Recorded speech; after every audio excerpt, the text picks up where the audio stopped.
Hey, what's going on, ecosystem? Welcome back to Auto Transport Intel. International Automotive Remarketers Alliance, the IARA. Visit IARA.biz. Last year, I began to learn more about IARA, as well as their CAR program, Certified Automotive Remarketer Program. CAR. Well, tonight we're going to meet several key members of the IARA, and we're going to get an overview of all 20 modules of the CAR educational course. Cool, right? Pencils down. Last week, the IARA invited me to moderate their transportation and logistics panel discussion. It was a great experience that I truly appreciate. And because there was so much to discuss, tonight we have an automotive industry panel with Paul Machine of Black Book, Tim Scoutelis of Max Digital, David Sutton of Montway Auto Transport, and Ty Thompson of Cars on the Move. We're going to cover a lot of the same topics, and it should be interesting. So please join the live chat, ask your questions, share your thoughts, grow your business, because it's Tuesday nights live on Auto Transport Intel. I'm Jay, your host. Welcome back to the show.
Hey, what's going on, everybody?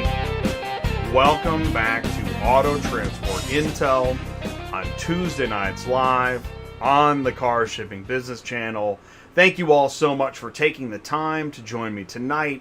You know it's a 2-hour show. You know what you're in for, but if it's your first time here, I want you to feel welcome. Please do feel welcome on Auto Transport Intel.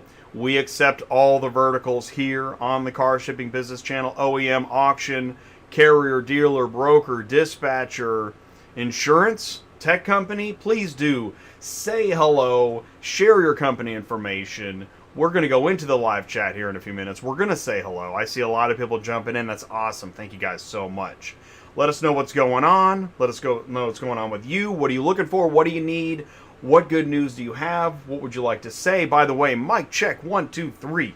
How's the microphone? How we doing on the audio?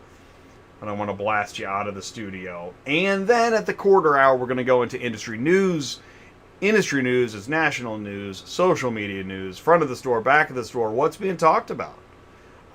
What's going on with auto transport tech, car shipping trends, vehicle logistics news. We're going to do all of that, and we're going to do it to make sure we're on time to hit our 40-minute mark into the show. We have the IARA CAR overview with Jeff Bescher, Tony Long, David Sutton, and Michele Pierog. I'm really excited to have this segment. IARA was kind enough to have me join their event last week, so I wanted to return the favor. Thank you all so much for taking the time out of your schedule. We're just going to do 30 minutes with the IARA, and then we're going to go into a continuation of the transportation logistics panel, a version of a continuation, mind you, and we're going to talk about transportation and logistics. We got a lot to talk about. I've got crazy notes to go over. So, and if you've got something you want to talk about, share it in the live chat. Say hello. Here's what we're going to do. By the way, do me a favor. Oh, that's the wrong button. What I want to do is this. What I want to ask you to do, because that was so cool by hitting the wrong button, do me a favor. Go ahead and hit the right button, hit the like button. Hit that like button, and then what you can do is right next to that, right below this video, you can click share, click copy, grab that YouTube link, text it, email it, share it on social media, say this is it. The Car Shipping Business Channel is live again. It's Tuesday night, and we got the IARA, we got transportation and logistics, and if you have got those deep, burning business questions, go to autotransportintel.com, click on sign up, become an ATI insider, talk to Ty, get on the next roundtable. Ooh, got some news coming about that too. So, and there's also the weekly email blast. You want to make sure you know about the shows. Here's what I want to do. I got to go into the live chat. We got to get there soon. Stick around. I'm going to be right back.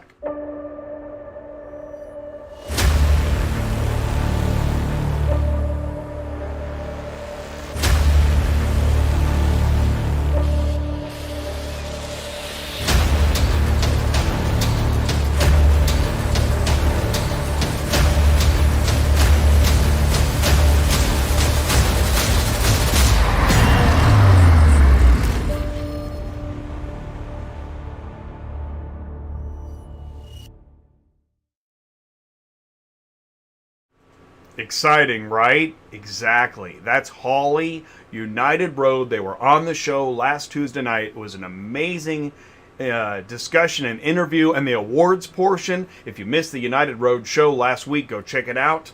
After this show, of course, right? Because you're going to be up late. Check that out, and also go to Holly.com. HAULLY.com. If you have any questions, so there is the link in the live chat. There's also going to be, there's the phone number. Thank you so much. And that's Kimberly. Thank you, Kimberly, in the live chat, putting in the information. That was pretty cool, wasn't it?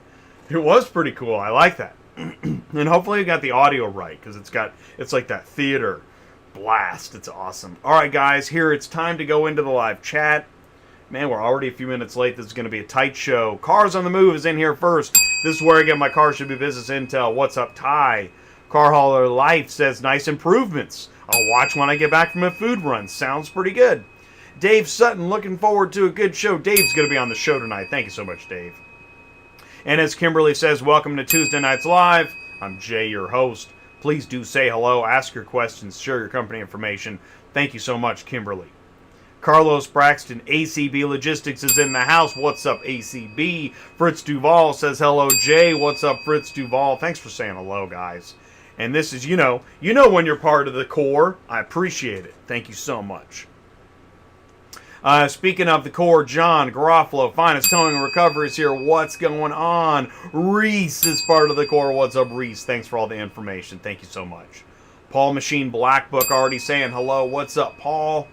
Mic check, 1, 2, 3. It's not loud. Looks a little bit loud to me. I'm going to turn that down a little. Delta Auto Transport. What's going on? Al at Delta Auto Transport. All right, now we're good. Okay, sound is good. Okay, cool. The links are good. The sound is good. We're good. We're blazing through this live chat tonight. Silverman Ding. What's up, Silverman? Fast Eddie. Transport knows the drill. Nick Medor from Canada. MBS. Hope all is well. What's going on, Nick? Thanks for saying hello. And please do, we got a few more minutes in the live chat. I just was blazing through it because I don't want to be late. I don't want to hold up the IARA. Yes, we had a huge week last week. United Road was on Tuesday night, and there's going to be more somewhere. We'll talk about that. Then Thursday I was live with the IARA. They had their virtual event, one day only, and dealer condition report, other information, and kicked it off with Jonathan Smoke and Tom Contos, Cox Automotive and CAR on the same screen talking about information and statistics. Well, we've got our own statistician here tonight, Paul Machine of Black Book. He's going to be in the second segment. And we still got more. Oh, Mark Rodicke's in here. Hey, what's going on? Thank you so much, Mark. Yeah, this is going to be another really great show. And I know that sounds a bit braggadocious, but it ain't easy. if I make it look easy, or however it looks, I'm happy. I'm just happy that you're here. But I worked really hard on this show all day long. I mean, in the weeks and preparing, and every week it's hard, actually. It's very hard. And so look at this. Look at this guy. He buys me sushi last night, and then he's ringing the cowbell on a Tuesday. I wonder what he'll do Wednesday. You know, Ty, thank you so much, buddy. Ty and I spend a lot of energy and time, not every day, but at times when we do talk, I mean, we talk for, I don't know how long, it was a couple hours yesterday. And which spawns other conversations and ideas. And that's the thing, is that what Ty and I want you to know is that when you participate or talk to Ty or join the live chat, or maybe you join a panel, you're not just, saying hello and then, see you later. You are, if you want, you're joining a network. And it's really, you get out of it what you put into it, right? So if you take the advice and listen to the education and then apply that, some good things can happen. And we see that with, as Ty says, it's not for everybody, and that's another thing too. Auto transport, it's not for everybody, just like anything else. But if it is for you, and you're doing it hell or high water, well, we want to make sure that you can succeed, or at least not be the flip of the week, right? And we talk about how awesome the community is. Thank you, Ty. We totally do.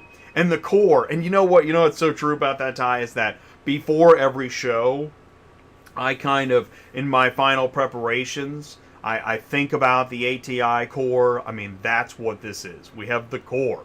We have an ATI core. And you know what's so Ty, as you're in the live chat, we're gonna stop this in about another minute. So we got about one more minute of ATI live chat.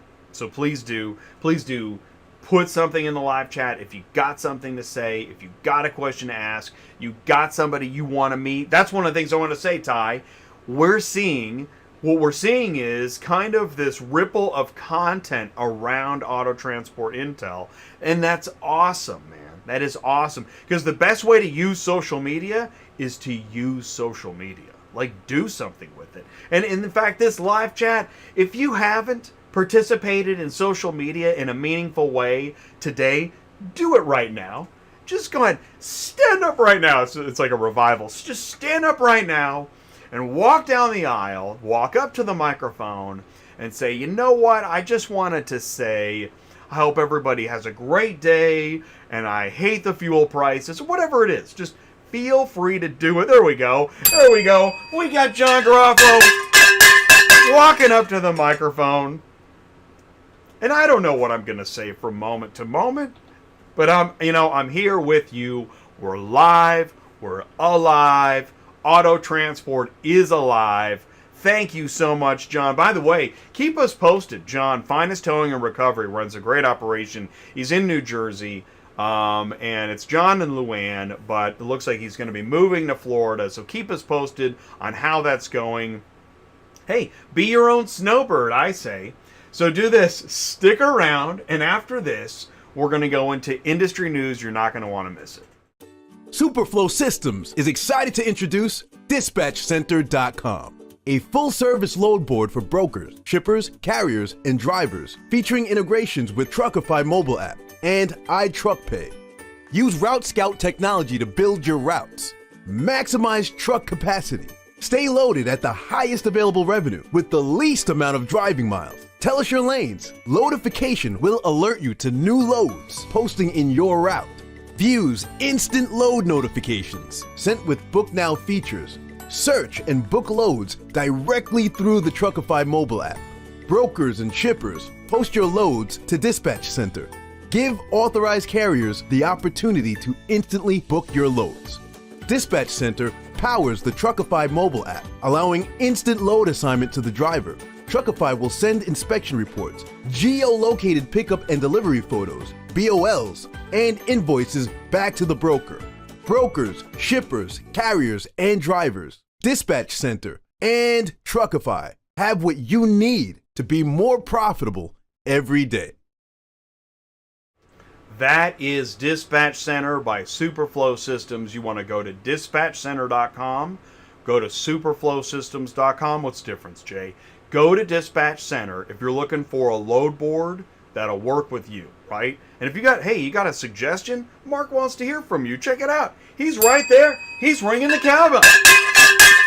What's going on, Mark Grodicke at SuperFlo Systems? He's right there. Do you have a software suggestion, idea, or feature request?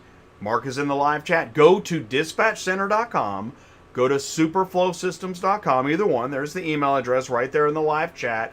And don't forget, dispatchcenter.com/Ask Larry is coming up really soon. So let's go ahead and do this. Let's just jump right into the industry news. Tonight is the Transportation Logistics Panel with IARA CAR program overview, the CAR program, and logistics panel. So it's two-part show. Yes, I was live with IARA. That was Thursday, March 18th for the virtual conference. Incredible. Thank you guys so much. And, oh yeah, this was a social media teaser. We had, here we go, here's your lineup. We had Joe Kickler, Adam Laura, Ray Moran, Eric Rosenau, that's Mannheim, Assertus, United Road Vroom, and I was the host. And hey, you want to see, there we go, there's an actual shot. There's an actual moment, actual pickup, actual delivery, actual man on the transport panel. And by the way, we believe in diversity too. And we looked at that as we were putting the panel together. So, hey, you want to be on the next panel? You want to be on a discussion? Come on in. Let me know. Ring the bell. I want to talk to you too. Now tonight, we are going to talk about, we're going to meet IARA members. We're going to find out what IARA is all about. And then we're going to go into details about the CAR program. If you saw the pop quiz on LinkedIn before the show, the answer is 20. There are 20 modules covering 5 distinct topics: remarketing channels, pre-sale activities, not that one, actual sale activities, post-sale activities, legal ethics and terminology. It's really a lot of information. It's going to be awesome. And if you have decided that, man, I've heard enough, I got to join, this is amazing, we're going to have the information for you, and just be thinking about it. Think, man, this is incredible. All right. So, you know, on Auto Transport Intel, I've identified 10 verticals. It could be less, it could be more, but I think I'm close. Well, tonight's show is going to be about, okay, so right, IARA, Transportation Logistics. We're going to cover the service area, serving auctions, dealers, consignors, shippers, and we're also going to touch upon carriers. But this is a major service, this education that they provide. You know, I talk about back of the store, transport parking lot, front of the store, where the dealer sells the cars. The two shall meet. It is the year of the hybrid. I say this every time. I'm doing it big time. Thank you, Bigwell. That's awesome, man. Jose Carlos, what's going on? Thank you for subscribing. I really appreciate it. It's super cool. All right, so here we go. All right, so if you missed it, go check it out. United Road, Holly, last Tuesday night with Jason Walker, Ray Moran. Very cool show. We talked about Holly. You know Holly. Oh, you don't? Well, go get signed up, holly.com. And in fact, this is pretty cool. Thank you, Yahoo Finance. United Road announces Holly Carrier of the Year 2020 awardees. We had big carrier, large size carrier, East Side, mid-size Davidson, small carrier, LTT Trucking. Very cool. That's what that, and oh, here, this is neat. Check this out. This article is dated Wednesday. Well, they announced it Tuesday on United Road, on Auto Transport Intel. Bing! Okay. All right, Jay. Tie down bar, Darren Kraut. Thank you, Darren. When I see this stuff on social media, I try to pay attention to it. He says he will still chase down the tie down bar to this day. Very, very, very carrier centric, and you know what? That's appropriate. That's Auto Transport Intel. 5,000 carriers, 5,000 loads by June 5th. Get signed up, dispatchcenter.com. Ty is on Clubhouse. Are you on Clubhouse? He is not messing around. Boy, does Ty love talking about Clubhouse. In fact, now that I said it, he's going to talk about Clubhouse more tonight. Ask him. Smart auction. Top 10 independent auctions. When I see this stuff, I pause. I look at it. I notice it. Take it in. And next. You can't get this in the States. All right. It's the 44. I think that's dollars. It's either yen or dollars. The Hong Kong Mini EV $9,000 pickup with a very clever feature. Turns it into a flatbed. It's from GM. And you guessed it. You can't get it in America. Next. Okay. So Kia has recalled 380,000 U.S. vehicles for fire risk. That's the Sportage and Cadenza 2017 to 2020 model years. And the dealers will replace some fuses in the electrical junction box. Kia is advising owners to park outside and away from structures as a precaution. That might include your trailer. Or rather, maybe. Okay. EV makers fall on Lordstown SEC review. Did you see this? So this is interesting. I followed up. That's right. Ty sent me an article. Electric truck startup Lordstown on Wednesday said it received an inquiry on its operations from the SEC. Lordstown shares have now lost nearly a quarter of their value since last Friday. Why do I point this out? I don't get excited about, negative news like this, but it could matter. If you were planning on hauling a bunch of these things, might want to make different plans. Just saying. I'm just saying it, so that way you know that I read that first, because that way you know that it's not fake news on Reddit. Okay. CDL truck driver, vehicle transporter. Why do you have to pick on Reddit, man? Why do you have to do that? Carvana job details. CDL truck driver, vehicle transporter. So for anybody that thought maybe, just maybe, they, maybe Carvana's not in car hauling. Yeah, no, they are. CDL truck driver, vehicle transporter. There it is. There's the salary. That's what you're going to be doing. And that's some of the other stuff you'll get. And that's true. It's Carvana. This is how you get your car shipping news.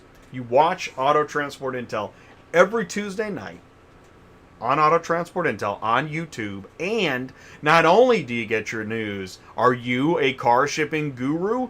Go to dispatchcenter.com/Ask Larry. Be one of the first 5 people to submit your answers. Okay, fingers on the buzzers. You guys ready?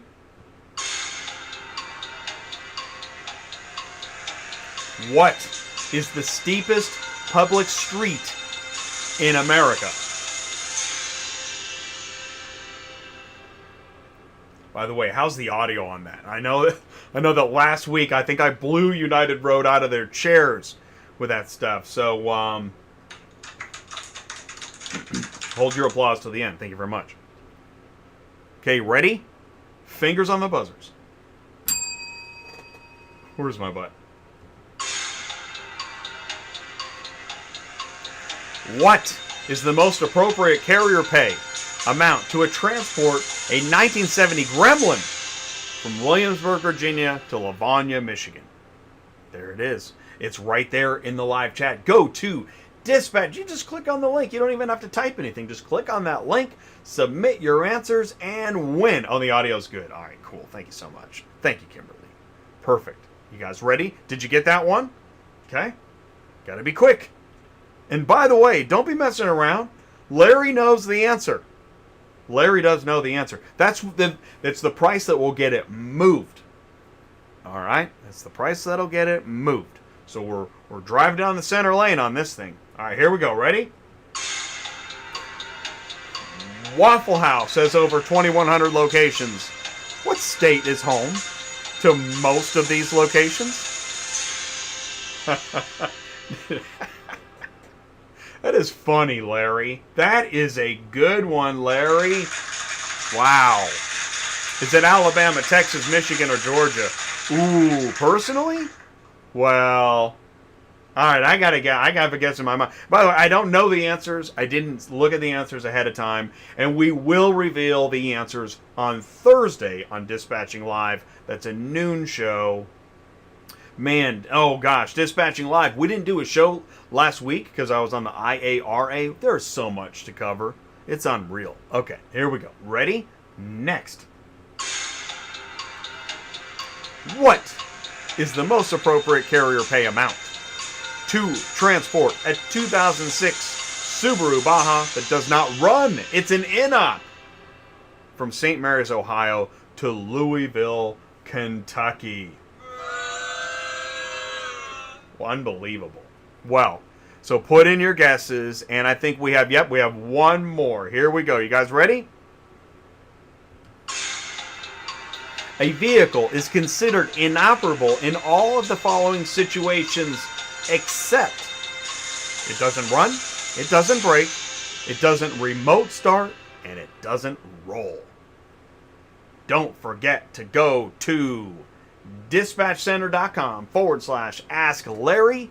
Submit your answers and win. Tell him what he's won, Mark.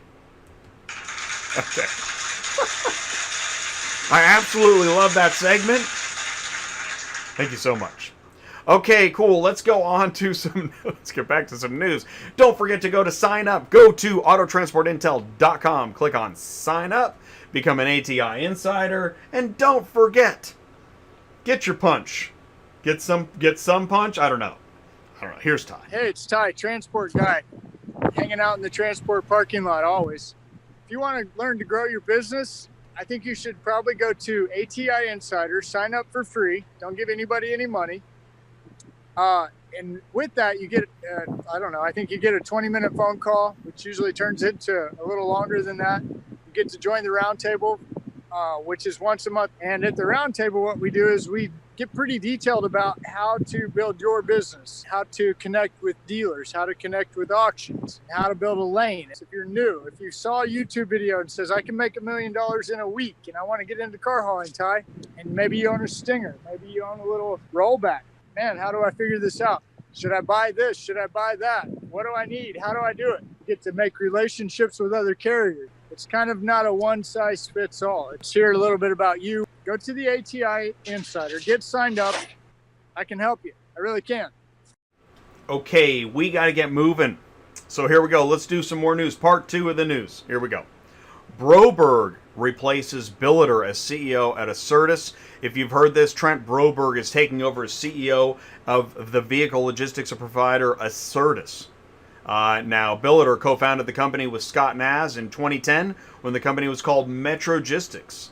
So that is news. That's big news. And Broberg comes from the company Truckstop. So stay tuned. That'll be interesting. You know, I talk about cars.com. It's magical. It's this YouTube ad. I see it all the time, and I'm pointing it out. I guess that relevant news will be next. Okay, let's keep going. ACV Auctions looks to rattle wholesale with an IPO for up to $364 million. Oh my gosh, that's tomorrow on the NASDAQ. Look for that here. Check this out. It's on the Wednesday on the NASDAQ, dude. Look for that. Really? Wow, that's insane. So here's what I want to say about cars.com. So they're logging 30 million hours from their shoppers. You think there's going to be any cars to deliver? Because they talk about, look, more Americans are prioritizing car ownership. They got a survey, and 36% of those who purchased a new or used since March 22 were first-time buyers. They also go on to say in this article that the next normal demands convenient virtual experience, online car buying options, and local home delivery, said the CEO. At-home delivery virtual services by local dealerships skyrocketed over the last year. Since the pandemic started, 20 million vehicles listed on cars.com have been available for contactless local home delivery. That's no joke, yo. 20 million? Flatbeds. Okay, so anyways, Rivian Guides. This is also very interesting. Rivian Guides will have dual roles as concierge quality. By that flatbed joke, that was a joke. Rivian Guides will have dual roles as concierge quality watchdog. So if you get a Rivian, okay, without a dealership network to act as an early warning system to catch software glitches and manufacturing issues, Rivian will task its guides with monitoring vehicle quality once the deliveries begin in June. check that out. You're going to get like a guide when you get a Rivian. The Rivian Guides program makes sure that everyone of you has an individual, a person you can call or email or bother in the middle of the night. I made that up. And ask any questions or provide any feedback you can go for. Right? Because Auto Transport's like, oh yeah, they'll call you, man. Don't be don't. Okay. All right, well, it's happening. Rivian Guides. Look for it. CAR Global partners with Raven. We've had Raven AI on the show. It's a smart inspection software. And CAR, look at that. The partnership enhances CAR's data-driven digital capabilities and will enable the seamless flow of inspection information, data, and images through the entire remarketing lifecycle of the company's customers. It's one of those things that actually we were talking about at the Transportation and Logistics panel last week about AI and investments, acquisitions, growth, man. Check it out, AI, dude. Ford's new police pickup is tricked out, yo. Reaches, that's two. Okay, that's two yos, Jay. You get one more. Ford's new police pickup is tricked out, reaches 120 miles an hour. That's good news, I guess. Bad news would be computer chip shortage starting to hit automakers where it hurts. Guess where it hurts? Full-size pickups and SUVs. So that kind of hurts. Ford and Stellantis are having trouble delivering completed pickups to their dealers. So check this out. I can't believe I read this. So GM is shipping full-size pickups with worse fuel economy? No, that's it. So, okay. I guess because of the global semiconductor chip shortage, the U.S. automaker is building certain 2021 light-duty full-size pickup trucks without a fuel management module. They don't have the chips, hurting those vehicles' fuel economy and performance. As the writer says, if I was someone buying a new pickup, I would not be happy about this missing module. So, auction hosts vaccine clinic. Oh, here's a story for Ty. Come on, I'm just kidding. On March 14th, Mannheim Statesville hosted a drive-through vaccination clinic. It's pretty interesting. It's noteworthy. Refreshed Tesla Model S spied departing Fremont factory on car carriers. Leave it to Tesla. Tesla's end-of-quarter push seems to be accelerating its effort to get these cars in owners' driveways prior to the end of the quarter. I love that kind of stuff, that corporate stuff. Give me that stuff, that corporate stuff. Okay. Auto Transport Intel is live 4 times a week. Tuesday nights live, which is where you are now. Good. Ties absorbs my brain. Tuesday nights live, where you are now. You are here. Tomorrow at noon, I'll see you at DOT Compliance when you have your IFTA, IRP, we get a lot of new authority questions. It's Brian Riker. It's your DOT guy. You can actually type in yourdotguy.com. It'll take you to his business. He's my co-host. Well, he's the host. I'm just there to hit the buttons. And it's an amazing show. Please do join us tomorrow at noon on DOT Compliance. If your thing is load boards and dispatching and mobile apps and broker stories, wow. Sue, I'm telling you, because we didn't have a show last week, Sue has got me loaded up. I got like 20 emails from Sue about the stuff she wants to talk about. That's going to be an amazing show on Thursday at noon. Friday, Cars on the Move, where we connect dealers, auctions, and carriers. And the last Friday of every month is a special treat. It's the Melting Block of Ice with Tim Scoutelis. That is going to be awesome. Okay, cool. I got my 5-minute warning. I got my IARA meeting soon. I talked about this. That's noon on Wednesday. That's live on Thursday. That's live on Friday with Tim Scoutelis, and he's here tonight. Ooh, have you seen this? No, you haven't. No, because I just finished this today. Next Tuesday night is the Auto Transport Future Show with Beck of Super Dispatch. It's Beck's panel. It's Beck's choice. And that's going to be really interesting. We're going to talk about the future of auto transport with Beck of Super Dispatch. So do join us. Be sure to tune in for that. That is, man. Is that right now? Like somebody's like, whoa, really? Wow, incredible. Yeah, man. And then, oh my gosh. Okay. I'm really excited about. We're gonna have a super spreader. Like, why not, right? Is it too soon? Well, I don't, whether it's too soon, too late, I don't care. The Roundtable Super Spreader is a networking event. It's going to be off the hook. That's April 13th. You can't miss it. If you're growing a business, if you want to laugh at people growing business, if you want to ask stupid questions, if you want to share some of your goals or some of the things that have gone wrong or whatever it is, or this is it, you've had it, you're getting out, go to the Roundtable Super Spreader and contact Ty. Let Ty know. He's in the live chat. Say, Ty, yeah, man, I almost used up my third YO. You can call Ty 417. I'm just typing it. 417-483. It's my show. 2764. 417-483-2764. That's it. Call him, text him, tell him you want to be on the Super Spreader. It is going to be awesome. Andrew Serka, you better be at our Super Spreader. I hope so. And, it is the Car Shipping Business Channel. Always end on this slide. So here's what I need to do. While you're looking at that, I'm going to actually go ahead. Let's go back to the home screen. Let me start up the I'm going to start up the IARA meeting link. Okay, I'm going to join the meeting. I'm doing that. And while I'm doing that, you're in the live chat. So you're there. I'm here. I'm starting up the meeting. Okay, cool. Oh, here we go. We have people coming in the room. Hey, as they're joining the room, this is going to be awesome. Stick around. We're going to be right back with IARA. You aren't going to want to miss it.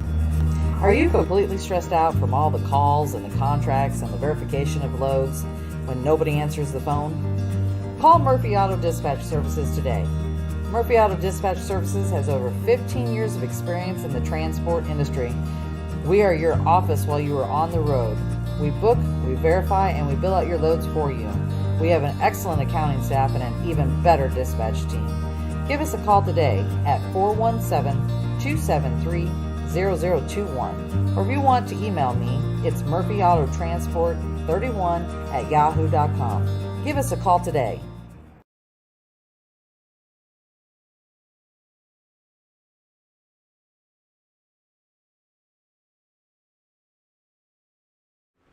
Okay, that's the information for Murphy Auto Transport Services. If you're looking for a dispatcher, Sue runs a dispatch team. She's also my co-host every Thursdays on Dispatching Live. Mic check 1, 2, 3. You can see in the live chat, there is the website, there's the email address, there's the phone number. Get a hold of Sue, and she is a fully licensed broker, so if you have questions, she wants to help answer your questions. She also is looking out for, let's say you've got a problem. You've had a problem with a carrier, with a broker, with a dispatcher. She wants to know, and she really does. We're actually going to cover some of that stuff Thursday. It's going to be fascinating. So without any further ado, and we don't have our full meeting in here yet. We probably have most of our meeting. So here we go, ladies and gentlemen, live on Auto Transport Intel. I want to introduce to you key members of the International Automotive Remarketers Alliance. We have with us here now Jeff Bescher is the incoming president. That's correct. Wow. Thank you, Jeff, for taking the time to join us tonight. That is super cool. And I want to say hello also. Tony Long, Executive Director, is with us. Pleasure to be with you, Jeff. Wow. Wow, that's major. That's big time. Because one of the things that we're going to do tonight is we're going to talk about what is IARA. We're going to look at some of the CAR program modules. Michele Pierog just joined in. She might be checking her audio. You can see us and hear us. Awesome. You are on vacation. I'm on vacation. I'm in San Francisco. She's in San Francisco. David Sutton will also be joining us shortly. So, gosh, how do we kick this off? What does the IARA do? Jeff, will you please take over for me? All right, I'll start with who we are. And our tagline is Voice of the Consignor. So we're really a collection of automotive remarketing companies, commercial sellers of used vehicles. And so that could be in various areas. Lenders, which are banks, credit unions, finance companies, subprime finance companies, fleet companies, the major fleets like Element Fleet, ARI, et cetera, leasing companies, independent leasing companies, and then of course OEMs. So the manufacturers as well as their captive finance companies. All of those are commercial customers that are selling used cars, and they're all part of the IARA. And then of course you have all of the supporting suppliers, vendors and servicers in the industries, which is the auctions. So Manheim, Odessa, all the independents, et cetera, they're all part of our organization. You've got inspection companies, reconditioning companies, technology companies, and of course, what you're interested in also is transportation and logistics companies that are all part of our group. So that's who we are, and basically it's anyone that is involved in the movement and sale of used vehicles is welcome to become a member of the IARA. So if I get this right, if I've got a question about auctions and auto remarketing, this might be a great place to, I mean, not that I'm going to do that. I don't have that right now, but you know, one of the reasons for Auto Transport Intel is to open the communication and dialogue to verticals that we feel like we have no way of asking questions or contacting, right? Right. So I really like that, and I really appreciate you taking the time, because what'll happen is we may not get that live chat question, but there could be a YouTube question 3 months from now, and it's a really good question, and I may tap one of you on the shoulder via email and say, do you mind answering this question? And so I invite people to, if you're watching this now or you're watching it later, because we're recording this is March 2021, if you have a question later, please do put it in the YouTube comments below. Yeah, Jay, and that's right up our alley of what the IARA does, which is educate our members and give them a forum for discussing with each other whatever issues are currently happening within the industry. And that's on all parts of the industry. And that's one of the big things that we do is allow for those kinds of discussions to go on so that people have a good feeling when they have a question, something that they may not have dealt with before, they have people that they can go talk to. And it's certainly outside of their company and outside of maybe their just industry, but a broader perspective on the entire used car market. Great. Thank you so much. And Tony, will you please introduce yourself? Tell us a little bit more about you and IARA and the CAR program. Sure, Jay. And first of all, I wanted to thank you for stepping in and being a guest moderator for our virtual conference last week. We really enjoyed having you and your perspective. The IRA, as Jeff indicated, one thing that we call our meetings are roundtable meetings because we feel like there's a seat at the table for every segment of the remarketing industry, whether it be logistics, inspection, riders, or whatever. I spent 20 years of my life in the auction business, was a partner with my family and the president of the National Auto Auction Association and the Southern Auto Auction Association. Spent about 4 years in subprime credit. And then for the past 8 years, I've been executive director for the IARA. We've had a lot of growth, as Jeff or Michele, either one could tell you, both in membership and attendance. In our committee structures, we've tried to tailor that to tackle some of these tough questions. You know that we were interested in logistics in our last call. We see the advent of e-cars, and when we're faced with all these challenges of COVID and the manufacturing shortages of chips and whatnot. Then we have the issue now of a new CFPB exec or director called that's going to be bringing some new regulatory challenges to the table. So we have a compliance committee that's quite active and really training in all of those areas. But it's a as you know, they changed the rules as we go, and we have to adapt and learn and forward all of those types of information to our members. So it is a place where we can all gather, and we create a forum for communication. So appreciate you having us here tonight. Well, thank you. It sounds, really vast. You've got, that's quite an organization to manage.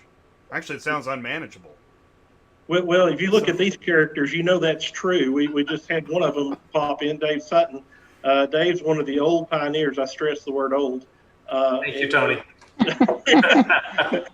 Dave can tell you a whole lot about the beginnings of the car certification. Michele is one of our, she's really been hard at work for a lot of years in the association, but she's kind of taken a lead role in that as well. So I'm not going to say too much. I'll let these guys talk to you, and I'll try to fill in some of the gaps. All right. Well, that sounds like an introduction there. Michele or David, you want to take the next leg of the 4K? Michele, if you don't mind, I'm going to choose age before beauty and go first and go back to a little bit of historical. I looked up some records, some old files that I had. And so we started combining, actually documenting our collective knowledge about remarketing back in 2007. And there was blue ribbon committees, and folks at a conference, instead of going to the cocktail reception, we would reserve a conference room and we would sit down, we'd have our laptops out there, and we'd start banging out the material, structuring it, outlining it. And lo and behold, after several months, over a year of writing, we gave birth to the first draft of the modules. We're on our third draft now. And so it's grown quite a lot. And so some of the first people to complete it were a couple of guys from the auction, Sal Terranova and Chris Wise. Ricky Beggs from Black Book jumped in, a name well known in the industry. Somehow I snuck in, was able to pass the 20 tests. And at the time I was with VW and Audi. And then Jim Jackson from ARI started. And then it seemed like the rest of ARI got certified. And then that's the pattern that we've seen. Once we get somebody who's involved in the IARA, they go through the training, and they're like, wow, this is good. This makes me a better player in this industry. All of a sudden, their staff is taking it. So you have GM Financial, you have a lot of companies out there, a lot of auctions, MK, Element, Wheels. Those are all members, credit acceptance, consignor members. People jump in and take it. And we've made a lot of changes over the years. When we first started it, it was all on paper. And you had to go through our original executive director, Matt Marks. And he was like that substitute teacher that you hoped you never got in your classroom, because you need 75% or better to pass these tests. If it was 74, you got the, nope, try again. Tomorrow, sun has to set. You're not going to try it now. And then since then, we've automated it. I'll let Michele talk about that. But it's really become quite a great product, kind of a flagship for the IARA, because we have a Canadian version as well, because things are different up north. And we tried the US version, it just didn't work. So we said, okay, we need to form subcommittees, and we have a contingent of IARA members in Canada, and they modified the material as appropriate. And then we've also got the audio version for those of us, for when we get back on planes, we're flying, we're traveling, we can download the modules and learn that way too. So it's quite a program, and I'll turn it over to Michele. I don't want to steal all the good stuff. I want to leave some meat on the bone for her. Thanks, Dave. I'm really lucky because I got to kind of just put a flower on top of it. Was already managed and already was working very well. I started maybe about 5 or 6 years ago with IARA, and started working with the certification committee. Like Dave said, back then it was all paper tests, and we would take them, when we could go to a conference, or at the time you could get a proctor that was maybe a teacher in your community that had to go through a process of being qualified as a proctor. And it was quite involved to be able to get it done. So what we've done in the last few years is we've made it easier to do. Now the modules aren't easier. Jeff will attest to that. He's just took that test, maybe, was that about a year ago? Just about a year ago. It's still hard. You still have to study for it, but we've made it more accessible so that you can take it, like Dave said, in a plane. You can take it from your home. And then when COVID started a year ago, we decided to kind of really push it, realizing that a lot of people were working from home and could maybe eke out an hour or two a week. And I remember back in the day, Dave, when we started taking these tests, we gave people 3 years to complete the 20 modules because it was kind of that hard. Like, you'd study and you'd take 2 tests at a conference, and then you'd have to wait 3 or 4 months, go to the next conference, take 2 tests. So we'd give a 3-year period. So we went from people that were testing over 3 years to get CAR certified to people that were then studying and coming in and taking the tests in 1 day. So talk about transition and disruption and how things change so quickly. We've had 3 or 4 people that have taken these tests in a 1-day period and gotten the certification, having studied prior to that, but been able to complete all of the 20 modules in a 1-day period. So we've tried to just kind of work with the association and see how we can promote this certification. And so recently we started with talking about lifetime certification. So what happens is you take the 20 modules. Once you've passed, you become CAR certified, which is a certified automotive remarketer, creating a benchmark in the industry so that people that are working with you understand that what the basics of remarketing are. So once you become that, then you have to recertify every 3 years. And then we've decided that once you've recertified 3 times, you're considered a lifetime certified automotive remarketer. So currently, I think we have maybe 8 lifetime, and I'm looking over here at the list. 1, 2, 3, 4, 5. We have 9. Of the 9, 6 are from ARI. So it's been kind of great because we have some of our consignor members that have really taken hold and created a program within their own companies to say that, as they promote people from within, if they want to move to the next level, they have to become CAR certified. And we've had a lot of support. And like Dave said, we had Canada has joined. So we've had a lot of graduates from Canada. We also have the Auction Academy with Penny Wana. And she has created a program that's a 2-year program that is probably the benchmark of bringing auction leaders into the fold, and she has incorporated within that program CAR certification. So it's kind of nice that you can hire somebody knowing that they've gone through a program that people that have worked in these legacy companies also have gone through, and so it creates some continuity within the industry. Michele and Jay, I'd only add to that this has become a big part of the culture for a lot of our members. If you look at companies like GM Financial, ARI Credit Acceptance, some of those even have those promoted as preference in their employment applications. So I've had people call me and say, hey, I'm trying to get a job at this certain company, and I know they prefer CAR graduates from IARA. So we've had a lot of people incorporate this as part of their training culture at the companies. They've done, when Dave Sutton, when I first came on board, myself and the president at the time, Levi McCoy, we looked at how Dave was managing the program. It was like this huge Excel spreadsheet, and we almost passed out. We said, "Oh my gosh, what happens if something happens to Dave? We're lost," So we automated everything for online testing and for delivery of the materials, for printing certificates, and now, as Michele pointed out, when Skype and Zoom and all that came along, we've gone to the virtual world of proctoring. And bringing a lot of people on board from different companies. Yes, even a lot of logistics companies who are involved in and who are participants in this program. Hey, if Jeff Bescher can do it, I mean, come on. I only have 2 things to say. Number one, Dave Sutton, congratulations. He was one of the very first people that took it, but he wrote the questions. So he should have passed. That's all I'm going to say. Yeah, but my memory, and I barely passed. And then the second thing is, Dave, I think ever since I've known him, has been urging anybody that's on the executive board to become certified.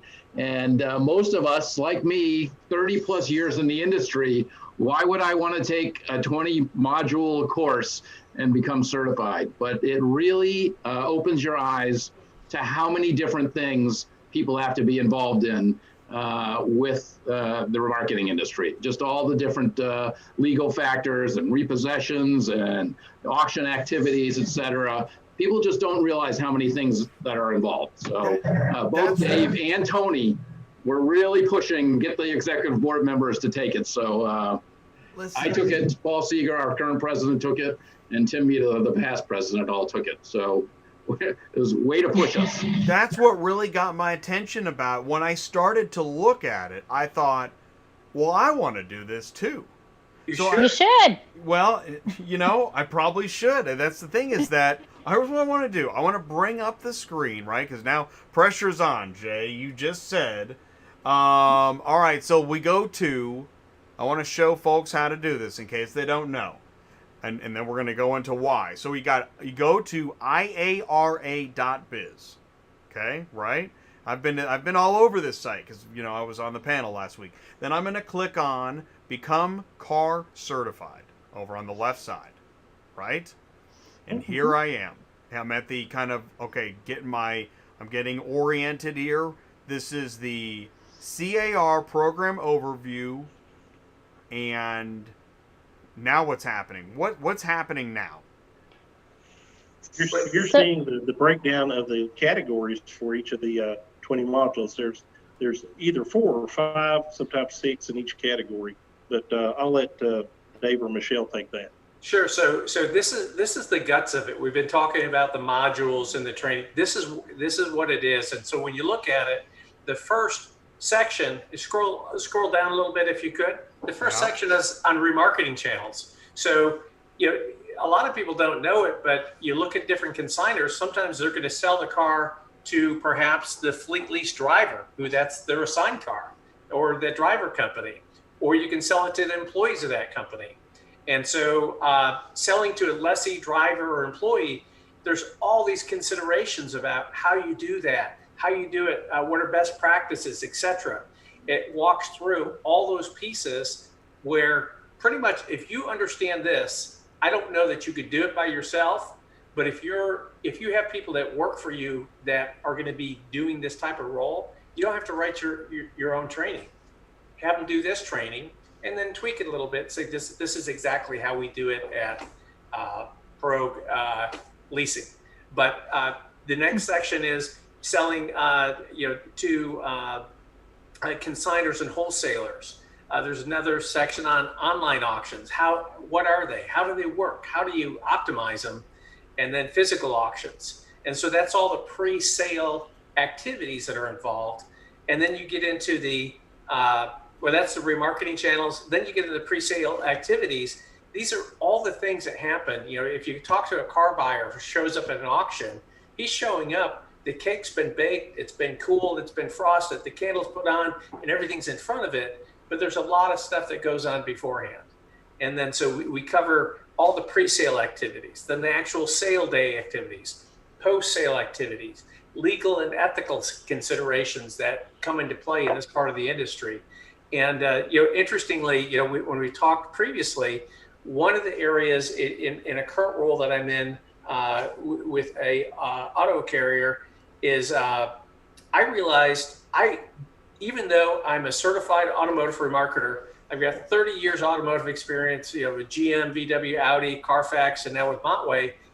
I didn't really understand how complex the logistics and transportation industry was, which is right at the very core of your audience. And so I started, writing down as I'm trying to come up to speed, working with my colleagues in Chicago, and I'm taking these copious notes in notebook, and I looked at it and said, how could I not be aware of all this after being in the industry so long? So I bring this up because now I've got a 4-page draft that I'm sharing with some consignors, some auction people who do transportation logistics, saying, do I have this right? What am I missing? What are best practices? So it's vendor agnostic, but it's about this part of the industry. And then we can take a look at that module and say, did we cover it well enough?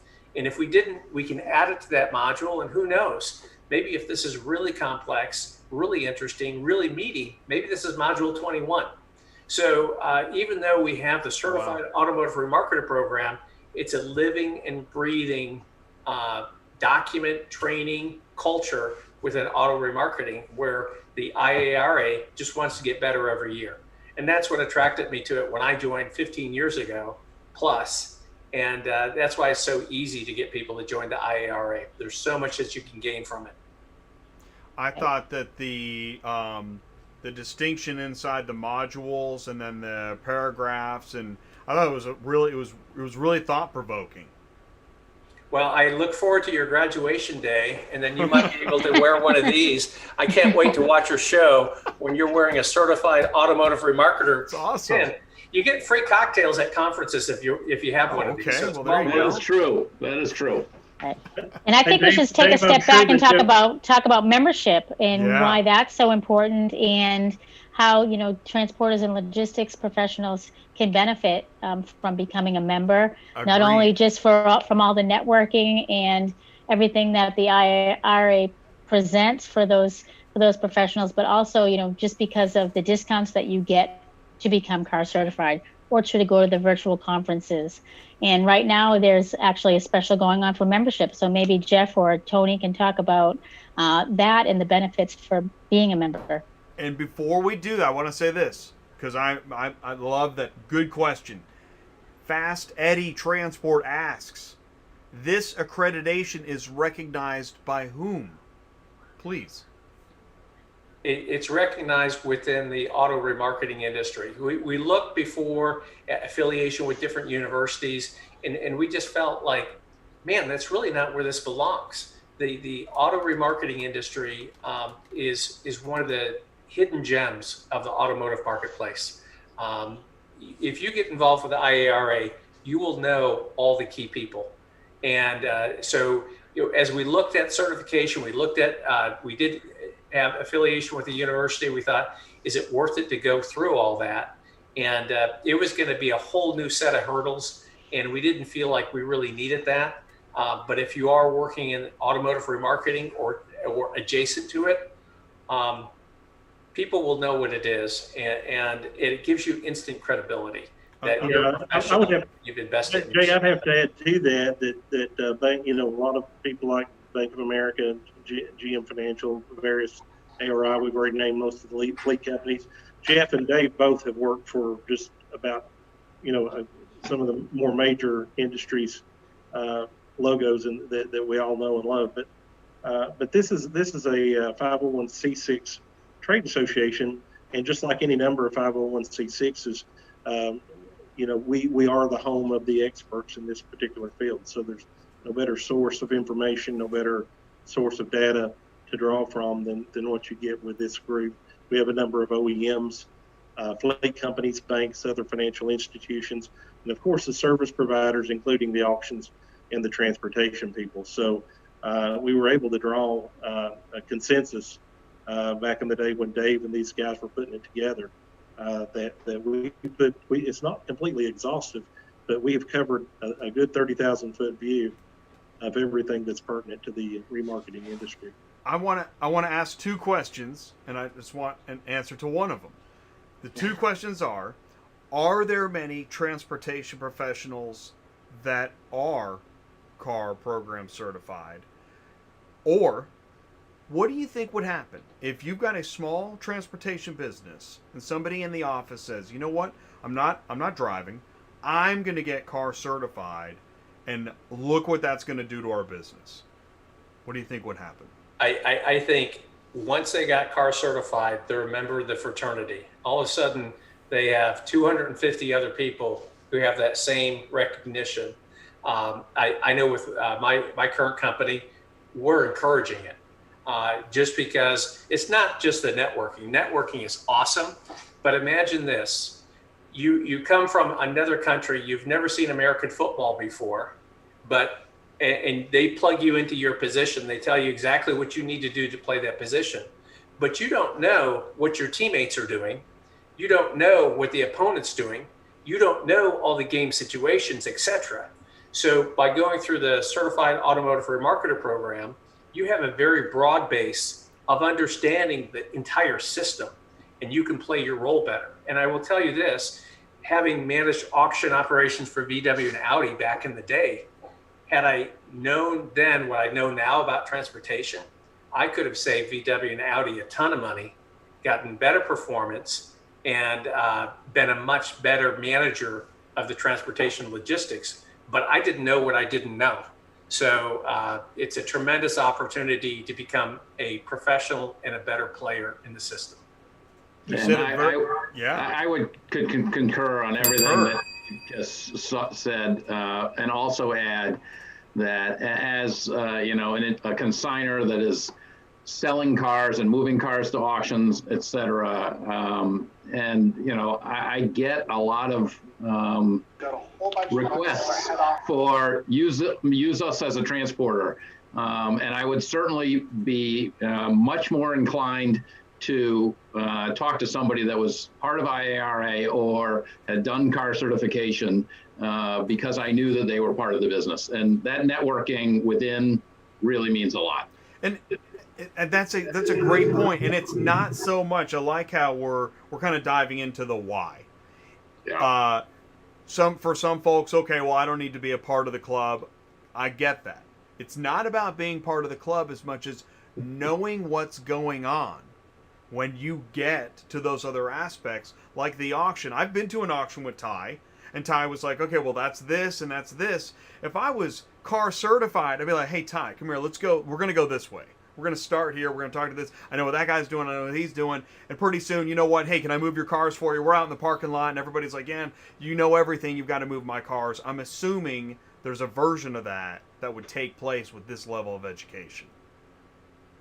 I think there's that, and there's also when we have some of these roundtable discussions and people bring up issues that you may not think had anything to do with you, but people are complaining, or they're just not getting the service they want, or they expect something different, and you might have a solution to that you would never have heard that there was a problem from your normal communications. But because we were in a roundtable setting and people were talking to each other and bringing up different things, you hear those kinds of things, and you might have the solution to solve some people's problems, and that'll get you some business. Yeah, if I think that's important, you talk about that, because what we do at a roundtable event is we learn each other's pain points. If Dave's out in the hall and he sees another guy wearing that brass car pin that he's got on his lapel, he doesn't have to explain what's important and what the expectations are. If you're looking to earn someone's business, part of it's knowing what's expected. And the car certification, our roundtable conferences, the different seminars that we do address those kinds of things and bring people together to solve, as Jeff said, to solve those problems. Not only would I like to be part of the club, but I'd love to know how to answer all the minutia, right? And that's what the details gets into. Michele, you brought up a good point. So let's talk about getting set up for membership. And I have this graphic here, and I think that is this the right graphic? Yes. So yes, if you join now, I mean, it's a very reduced cost. And with that, you get discounts for car certification, for virtual conferences, for everything that IARA does during the year. And not only that, but you just have the networking with all of the members. And I've been to many conferences. I've been in the auto industry for over 20 years. I've been to many conferences, and what I like about this one the most is that it's intimate. You really get to know the people and the decision makers for the company, and it's just a really great networking opportunity to get to talk to the right people that are doing the things that will benefit you and your company, and you can get information and mentorship. So for that price, I can't imagine that it's not beneficial to anybody. I was counting while we were talking on our membership list, and there are about 10 or 12 transportation and logistics companies. I can't imagine any of them that wouldn't say that it's a worthwhile proposition to be a member of IARA. I can't say more about, the relationships that we've built within this organization. It's definitely been the most beneficial for any that I've attended. You're right, and I would guess on that list, most or all are small, medium-sized fleets that have assets, right, as well as they broker units, so they're broker carriers or medium asset carriers. Am I close? Maybe? Yeah, I'd say you're close. Give me a yes. I think we're all trying to figure out how to be part of the complete life cycle of the vehicle. Back in the day, 20 years ago, there was wholesale, there was retail, there was a large separation in how we were doing business, but we see that gap is closing. The gap between wholesale and retail is closing. People are delivering for wholesale, they're delivering to retail. It's, if you're not out there trying to figure out how you can be part of the entire life cycle, then you're really not doing your job right now with the disruption that's happening in this industry. You have to understand the entire picture, and being part of the IARA gives you kind of a view into all of those different segments.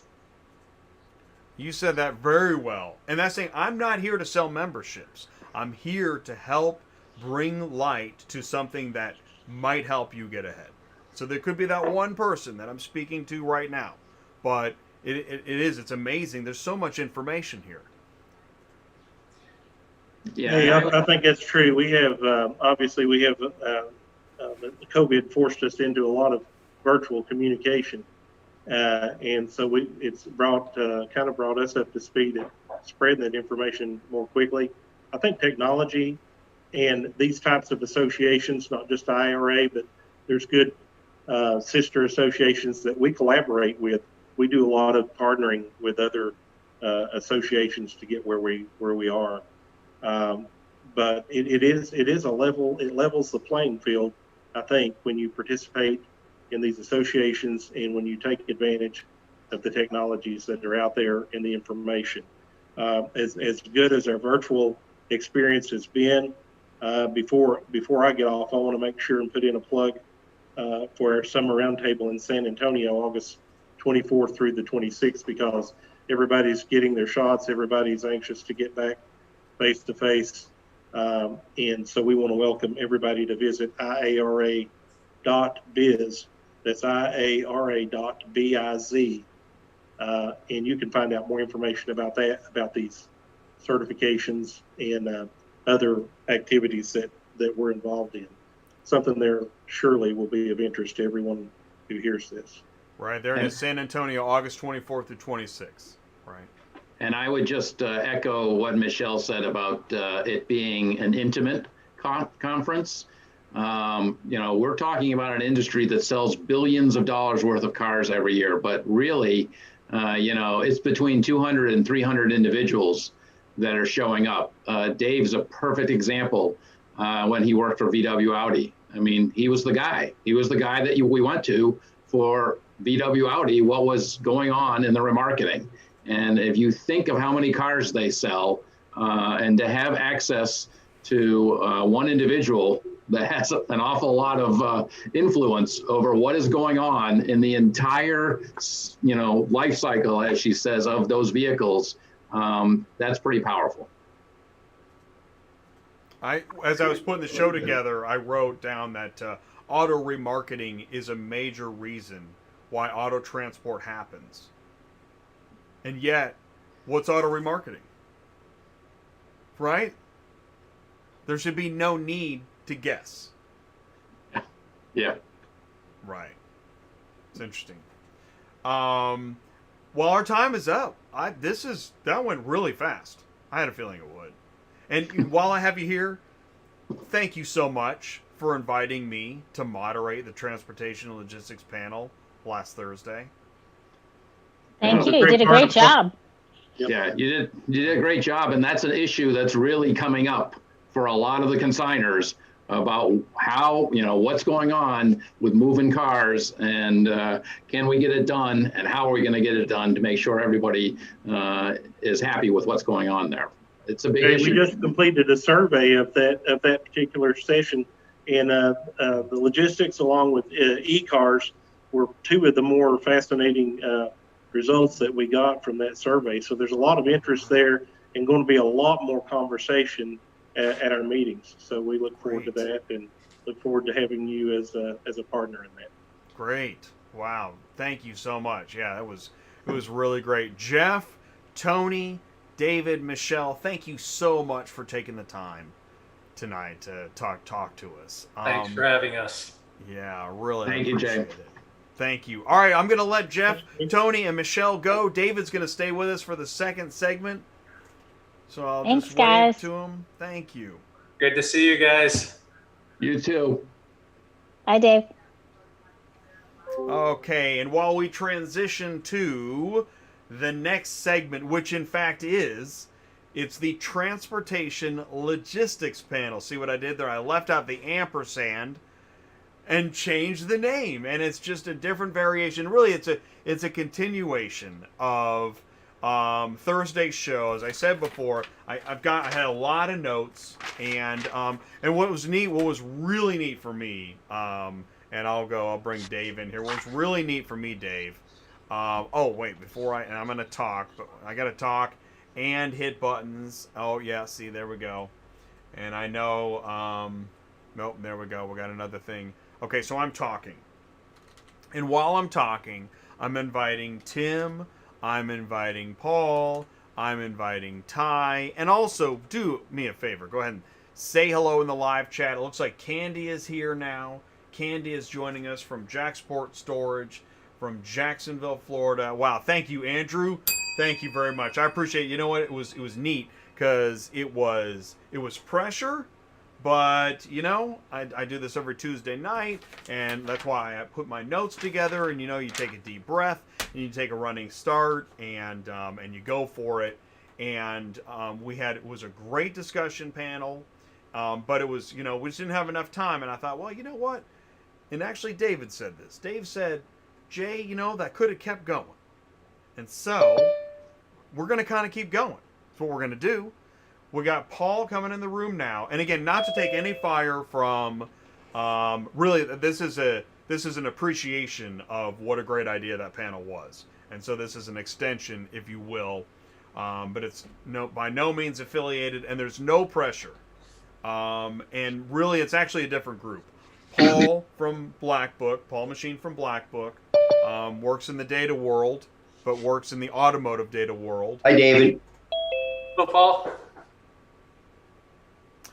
Perfect. You guys already know each other. There's Ty. Hey, Ty. Hey, guys. Brother Ty. Man, that was some good stuff. Wow. I really like that. I want to be a member and get car certified, and I bet I can take the test and pass right now. So Michele says, I'll take that bet. Yeah, Michele says you can pass $1 at a time. I'll do it. Michele says you can pass if you Ty. She thinks you could probably pass half the modules right now. That's true. Dude, I'm telling you, the reason I like that conversation so much is because it really appeals to a guy like me. And one of the things that I hear is it goes to dealer and auction, which is right up my alley, right? I love dealers and I love auctions. And one of the things, this accreditation, where I see a huge advantage for a carrier with a small fleet, a mid-sized fleet. And I did this, Springfield, Missouri, 166. We went in and eventually we took over the entire transportation department because we knew how to service the dealer. And I didn't know anything about IARA back then, but man, you take that kind of credential, you go into some of these different auctions and present yourself as somebody with this kind of credential. Wow, the opportunity to me just seems unlimited. Mm-hmm. So anyway, thanks for coming. I appreciate that. It was good. Just an FYI, Tim is unable to make it. He's emailing from the plane, so he's delayed. So So we'll miss Tim, but that means we're all here, and I'm just gonna thanks. And what can you do on airplanes anymore? I mean, not much, right? Put your mask back on and be quiet. Put the mask on and shut up. Yeah, I wouldn't know. I haven't been on an airplane in over a year. Not Right. yet. Me too. I used to fly every week. Oh yeah, I flew every week for 30 years until last year. Yep. Miss it now? No, Really? When are you gonna fly next? San Antonio. August. Oh, Bing. Come on, Jay. You weren't paying attention? All right. Well, let's get to it then, Ty. Let's do it. All right, I'm just kidding, buddy. I was talking to here's one for you, a secret. I was talking to Ty earlier. He's like, "Okay, Jay, hit the buzzer, and then I'll finish my sentence." So true story. True story. All right. So we do have our list of topics, and before we get to it, Paul, did you want a few minutes to set anything up? Oh, no, we're, as a panel, so when you sent me over the PowerPoint, the bullets, and I was like, yeah, we can talk that easy. Okay. All right. Very cool. For our first topic, and so, oh, wow, check this out. This is kind of cool. It's 9:20. We're stopping at 10 or before. We had 40 minutes in our panel. We have 40 minutes now. Now, it might be an extension, but we're coming right off the IARA CAR information, which I would love if anybody in the live chat, if you have a question, if you want to make a comment, if you want to tell Dave, you know what? In module 21, this is what you need to have. We want to know. He might already have it. How many pages? You had 4 pages, Dave? I've got an outline of 4 pages, and so I would welcome people who say, "Hey, you forgot about this," or "What about this?" Because this is also a chance for carriers or transporters or people involved in the industry to, it's great if a consignor says, "I want this and I want this, and I'm remarketing 120,000 cars, so do as I say." But the smart consignor is going to say, "But how does it work on your side? What could I stop doing that's driving you crazy that would allow you to deliver better, more cost effectively, etc." And there's a lot of things that you could do to coordinate better. And so if anybody's interested in looking at this outline, adding to it, just provide Jay with your information, and I'll be glad to reach out to you, show you here's the draft, and together we'll make a better product, and we'll make those darn consignors a little bit smarter, better customers. Awesome. I love that, man. Auto Transport Intel, I'm typing. autotransportintel@gmail.com. So if you don't have it, you can email me, autotransportintel@gmail.com. I'll be sure they don't realize about the transporter.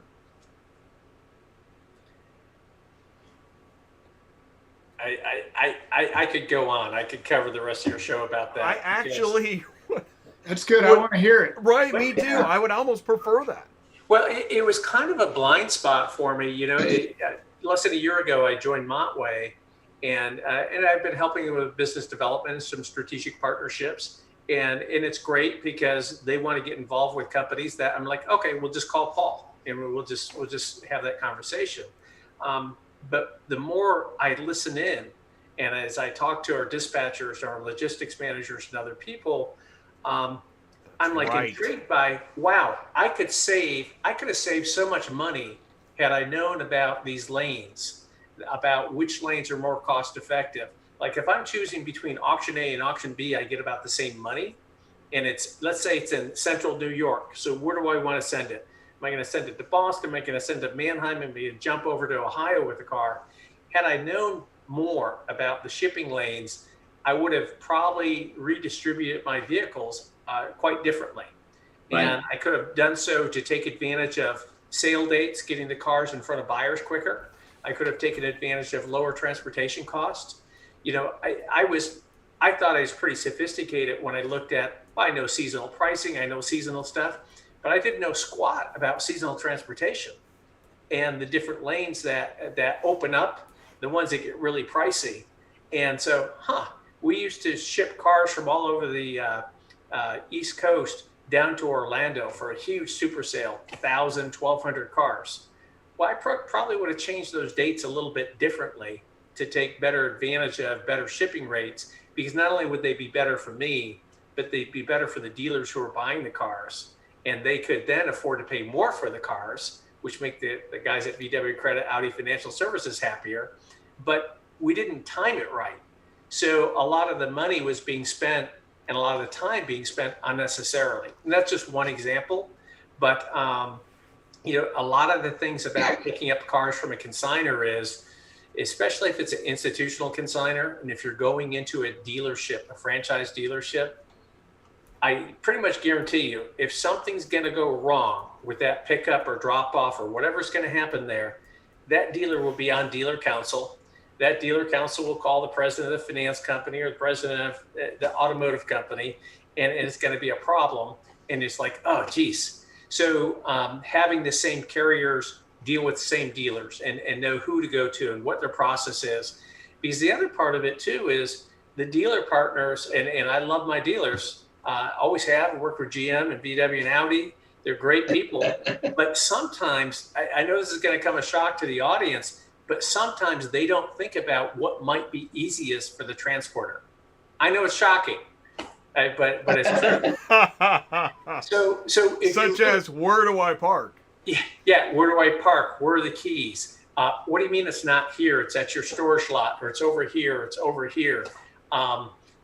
Just developing that understanding of here's how I can make it easier for the transporters so I can get these cars off my lot. Because frankly, if I'm a dealer, if I'm not buying that car to retail the car, it's in the way and I need it gone. But if I can work cooperatively with the transportation contacts, we can get those cars out of there quicker, more efficient, less disruptive to my operations, and better for the finance company, which is the guys that I buy a lot of cars for. So it could work a lot better than it currently does. So, newsflash, for anybody that's wondering why we're having this conversation, wait a minute, we're actually talking to somebody that can actually help solve some of these actual problems? Are you kidding? Right here live on Auto Transport Intel? No, listen, Dave, I know I put you on the spot, and you killed it, actually, because those are two amazing examples of stuff that go wrong all the time, and everybody's standing around, griping to each other without knowing who in the world we can talk to.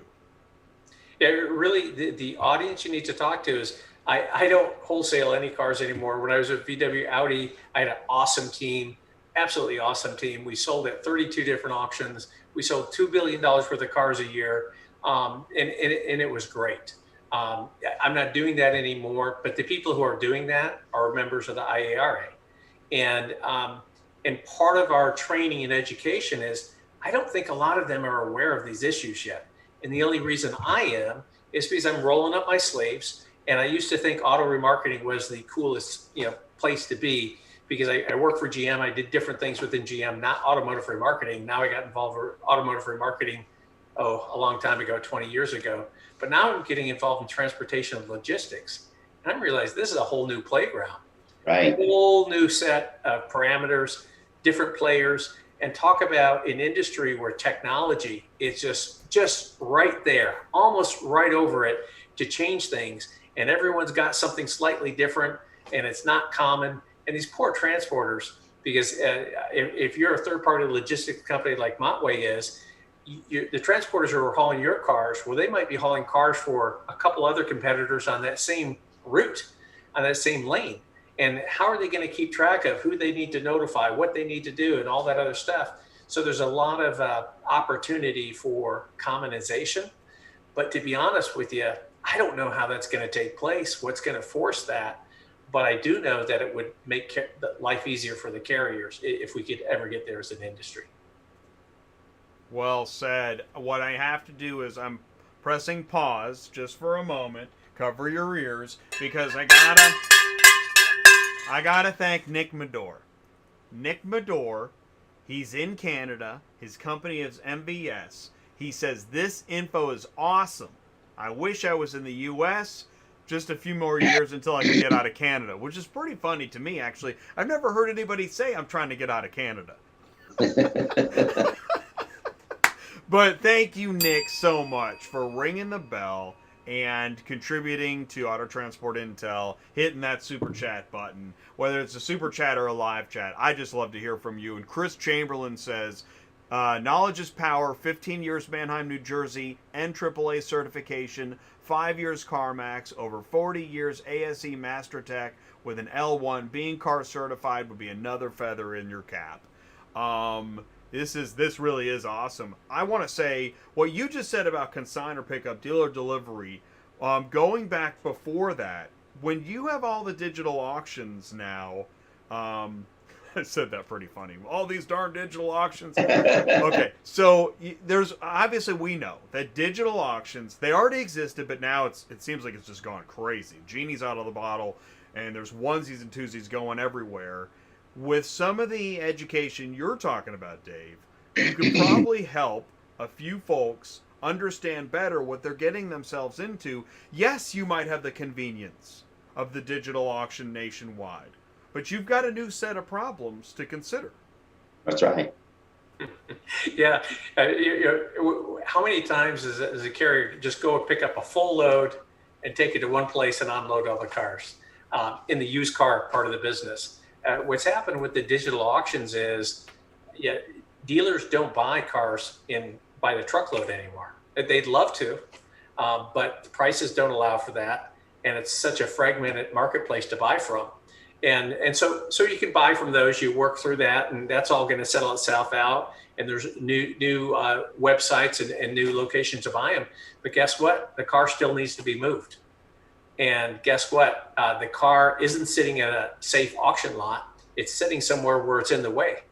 So you have to be perhaps a little bit quicker, more agile to pick it up. And sometimes you just need to pick it up and get it out of the way. And then it's like a two-step. And the next step is then take it from the get it out of the way place and get it to where it needs to go. And so it does create some new demands. And it does put pressure on pricing, because we all know, the onesie twosie business is just more expensive. It's not as efficient. And so there's some new challenges, and it's only going to get worse. It's only going to get worse because cars are for sale, retail, wholesale, 24/7, same car on multiple platforms, available to dealers where it's like just-in-time inventory. But unfortunately, the magic switch of just blinking and making car transport itself from Ohio to Wisconsin, I mean, that takes time, takes logistics, and there's the physical component that is going to really struggle to keep up with these very robust digital marketplaces. I was talking with a dealer this morning, and he was telling me that he's going all over the country to source inventory now. Yeah. He just recently waited 3 weeks to get 4 vehicles that he purchased at an auction in Texas. He says, by the time I got it here, by the time I did my detail and my reconditioning to it and got it up and listed, not only did I pay 20% more at auction just to get the car, but I ended up owning for about retail. So when I sell the car at retail, and thankfully it's a one price location, he's just might be making 50, 60 bucks. But it was just, for him, it was turning it. He was trying to get it to turn. And so I asked him, I said, so what are you thinking about doing to improve your chances so you don't starve, because you're competing in a very, very tight market now with the used vehicle supply that's out there. And he's what we've been talking about, Ty and Jay, for several months now. He says, I'm gonna do a driveway buy, buying directly from the consumer, offering to buy vehicles, and that adds another layer of complexity. Because now you got to talk about how do you inspect the vehicle when you pick it up, right? And when you pick that vehicle up, is the person a notary? Because if they've got paperwork to deliver to get signed, they should be also a notary. There's, to your point, there's a lot of complications and opportunities that are presenting itself because of the pandemic. That entrepreneurs, for me, it's been a phenomenal experience. Two or three times a week, I'm engaging a new entrepreneur, talking about some of the new things they want to do. Oh, I'm just curious, what kind of volume is this guy doing? He's doing 230 vehicles a month. So new car store with used car lot, or Yes, mostly used cars though, because he can't get his inventory. Right. So see, I hear that story, and I think, okay, he's buying everywhere, which that takes time, right? That's where I guess we're going to have Sky on too on Friday, Jay. Right. Sky's going to be with us. This one auction view idea, and I call it the shotgun approach. I'm just buying cars where I can buy them. Maybe they cost less, but one of the things I know, I always go back to this guy named Greg McCoy. He was the GM of a Kia store in Joplin, Missouri, Roper Kia. And Greg taught me so much, but Greg never talked to me. It was his people that always talked to me. What they did was they would go to the same auction, 2 auctions, and they would buy their cars. And they would pay more, but they would always have the cars the next day because they've got this relationship with their transport guy. Right. So I've always wondered, and this one of the odd things that I really like about you, Paul, is that you've got this data. So if I'm a volume dealer and I need inventory, I want to know the breakdown of what the cost is just to go spend an extra how much money to buy the car. Mm-hmm. But can I save money by getting it back because I've got that relationship with my transport company? I know it's going to be here tomorrow. I've already got the service department lined out. I've already contacted Ty. We're going to the auction the night before. We're checking the cars. Here we go. We got them. Go. And I don't know if because of this COVID, because of this online, this digital world that we're running into, if that has really disrupted us to the point where that guy really can't go buy a truckload. And I'm assuming that the answer is yes, no, Ty, they can't go, they just don't. Right. Well, you said it best a couple of weeks ago. You were talking about how just in the marketplace that 50% of the dealer, 50% of the market that is buying full truckloads, they've got that lane. They know exactly where they're buying the vehicles from. They're consistent week over week, and they've got the relationships, and so they're getting full truckloads. But it's the other half that haven't done all those things you just mentioned that are struggling. They're getting that. What David said, that 1Z, 2Z, 3Zs, and it's super expensive for them, but they're willing to pay the price now. Last week I talked about the price increases that we saw just in the wholesale and the retail. It spiked again this week, week over week. We had almost a 1.4% increase. I mean, it's blowing my mind hearing the pricing and how it's competitive. The challenge is that there is an improvement just in the retail pricing, but it's not enough because the wholesale pricing spiked even more. So yeah, there was a lift in retail pricing week over week, but the wholesale pricing was even higher.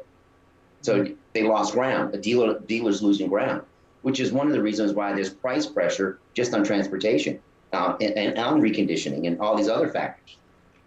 Maybe that's why, because the load boards are seeing unbelievable volume right now. Is it because they're not? But I don't think that's the thing. I don't think the prices are lower than normal. Dave, do you know about this? Jay, I think what you're seeing is there's a lot more orders, but they're 1Z, 2Z, 3Zs. And so, it looks like a whole lot more business. Okay. But it's just more fragmented. That's our view. We were just earlier today. That's where Jay and I kind of butt heads every now and then when the kids are asleep. Like, hey, Jay, look, when you get on your Thursday show and you say there's 30,000 loads on the load board, who are you talking to? Because if you're talking to a guy like Ty, right? I'm like, is that 9 car loads? I'm going to go for that. I love what you're saying, and so I'm going to share a secret. Dang it. I really want to see, Paul, I told you about it, so it's not a secret to Paul, but it's a secret to everybody else, like the rest of the world. I want to see data that tells me that very thing. I know how many loads there are nationally, but that's all I've got. How many single car loads are there? How many 2-car loads? How many? There is no data. That data doesn't exist. They've got it. Well, do they? Yeah. Yeah, the challenge. So Ty's right. They do have it. Go ahead, Ty. I'm sorry. Go ahead. No, I'm just telling Jay that I know they've got it, and they've got it, and I bet Paul's got backdoor access to it, probably. Dave's like, well, I'm gonna get it. We're trying to enhance our algorithm to incorporate current transportation times. So when a wholesaler is actually looking at a run list and they're trying to decide what they want to bid, the valuation that they get will also include potential transportation costs based on, from here to there, and it's instant. But the challenge we're finding, to Jay's question, is where's the data? It's so segmented. And there's no one central location. You got Manheim has their data, Odessa has their data, Brooks Brothers has their data, and all these other moments, they've got their data. There's no one repository that you can pull it from. And then it becomes cost prohibitive to buy all those data points. And you really can't just say, well, I'll just go after the top 5 auction houses to get that data, because then you're really not getting an accurate picture. So I got a startup idea. We're going to call Gary V, and we're going to get this data. Yeah. There you go. Well, see, I had 2 interesting phone calls this week. One was last on Friday. That wasn't a phone call. Last Friday, we were out doing the Cars on the Move on the transport parking lot, and we talked to our good friend Hanny. Hanny's first class wholesaler. Hanny's at America's Auto Auction, formerly known as KCI in Kansas City. Right. Hanny generally runs 80 to 100 cars a week. Hey, Hanny, how's it going? Well, I sold 50. Well, how many did you run? 52. Right. Well, why don't you run 100? I can't buy any more cars. Now, this is where, to me, it really gets interesting when we talk about, when I hear Paul talk about driveway buying, okay, I think about Hanny. Because I know wholesalers. Wholesalers are my second favorite. My first favorite's buy here, pay here. My second favorite is wholesale.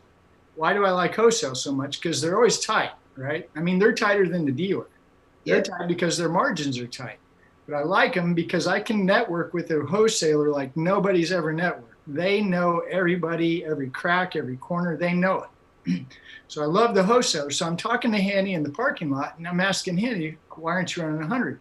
I can't buy any cars. Okay. Now, I like Hanny a lot. Good guy. But I'm thinking, Hanny, how come you're not watching Auto Transport Intel? Because you don't know. I asked him on the show live. I said, Hanny, do you know what, do you know Paul Machine Black Book it? Have you heard about buying in driveways? No. It's still trying to get out there. When you invited me to the clubhouse yesterday morning, I had just missed them talking all about the driveway buy and some of the experiences that they're having. They're just testing it.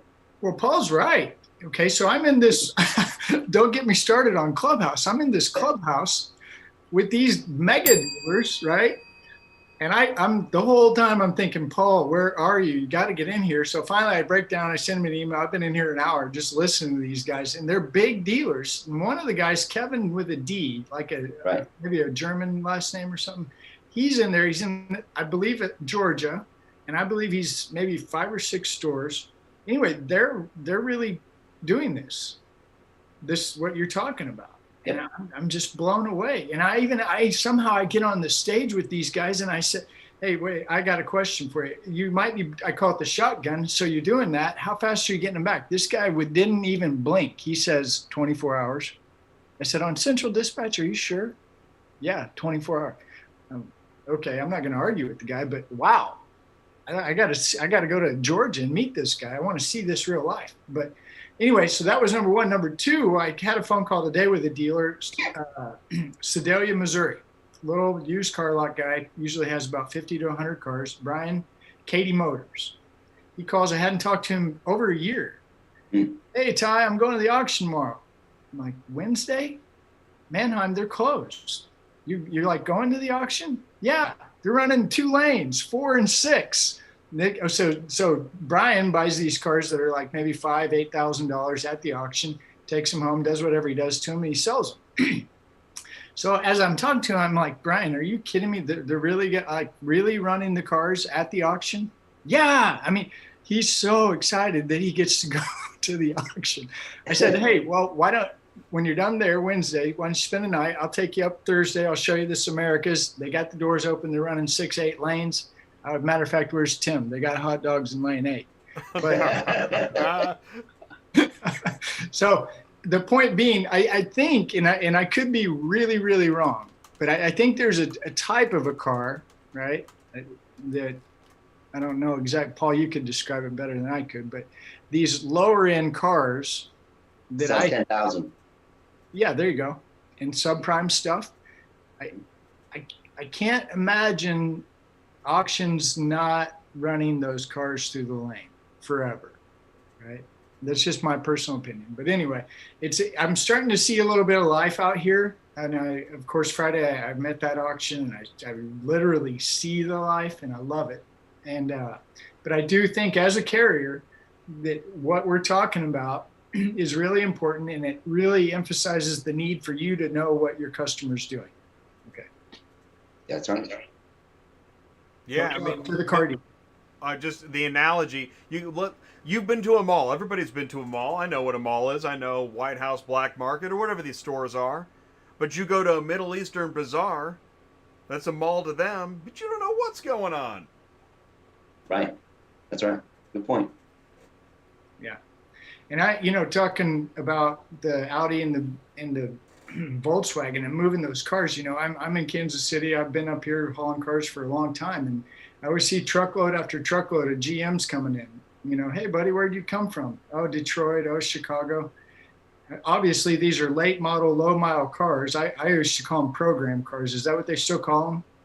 Yeah. Largely program, employee lease cars, employee lease specials. It really helps pump up the sales numbers. Yeah, low miles, nice cars. They're truckloads. I'm like, why are we doing? And I've said this for years. I just can't comprehend it, especially with today's technology. Why are we spending money to transport them when we don't go to an auction, when we buy online and we've got Paul with all the data? Why are we moving this car again? And maybe somebody knows. I haven't figured that one out. I believe it's more like tradition. Consignors kind of know, they track the percent of MSRP they're getting as equipped for their high volume model cars. They want to share it across different auction locations. But boy, I haven't managed auction operations for 10 years. So now you have more and more upstream sales, other things going on. That's a whole new variable. It's a whole new ballgame. But I think part of it is if you have too many of the same car one place, you always worry that you're not going to maximize your sales prices. So you want to distribute them. You never want to show your hand to the dealers. I mean, if they see a whole bunch of the same thing lined up row after row or row, they get really excited. And you as a seller get really nervous. So I think there's some traditional things to move them about. And I think also, even though the cars may be able to be transacted, let's say in Flat Rock, Michigan, the dealers who are buying them are in Missouri. They're in these other locations. So if you move it closer to them, then they're able to pay more. So Paul and his team is able to record higher values, which helps me maintain my residual values. So it's a whole chess match going on, and it's really quite interesting. Yep. Well, are you seeing? I mean, I know you're not in that anymore, but are you seeing this? Do you foresee, Paul or anybody, do you foresee disruption in that model? Is it being disrupted? You mean the shuffling these cars around for the price or the right? Is that also being disrupted? Well, all the e-tailers, that's what they do.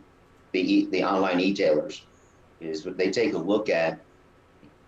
They're never really buying a vehicle for the location they might be buying it at. It's going someplace else, and they know what city or state they can market that vehicle and get the highest percent of return based on certain algorithms that they've designed and how they're using our data to support it.